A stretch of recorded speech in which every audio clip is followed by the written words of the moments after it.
Magmula ngayon ay regular nating isasagawa. Ang pagsisimula ng INC sa Pilipinas noong 1914 sa pangunguna ni Ka Felix Manalo ay masasabing aba o kaawa-awa sa paningin ng iba. Minaliit, nilibak, inalipusta, inuyam at pinag-usig. Hindi raw magtatagal at mawawala rin, mauupos, maglalaho, kakainin ng buhay ng Katolisismo at Protestantismo, ang dalawang malalaking relihiyon na bago pa man dumating ang taong 1914 ay matatag nang nakalatag sa bawat sulok ng Pilipinas. Ang mga kapilya ay gawa sa kawayan, pawid, kogon at sawali, maliliit, mahihina, walang gandang maipagmamalaki kung iahambing sa mga konkretong simbahan ng Katoliko at Protestante. Katawa-tawa para sa iba, kaawa-awa. Pero noon pa man ay pinagpauna na ni Ka Felix Manalo na darating ang panahon na magpapatayo ang iglesia ng malalaki at magagandang kapilya. Sa inyo.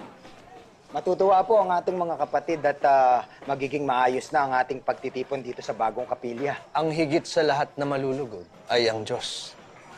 Magamanyari pa lamang sa kahoy at sa wali dahil yun lamang ang nakayanan natin sa ngayon.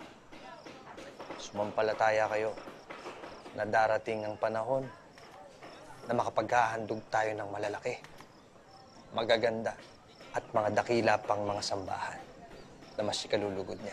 Dumating ang panahon na sinabi niya, nagsimulang magpatayo ng konkretong kapilya ang INC na matatagpuan sa Maynila, ang lokal ng Washington na nananatili sa kanyang lokasyon hanggang sa ngayon.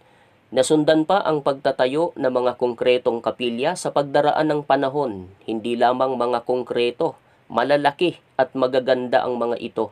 Kakaiba ang disenyo, unique na Iglesia ni Cristo.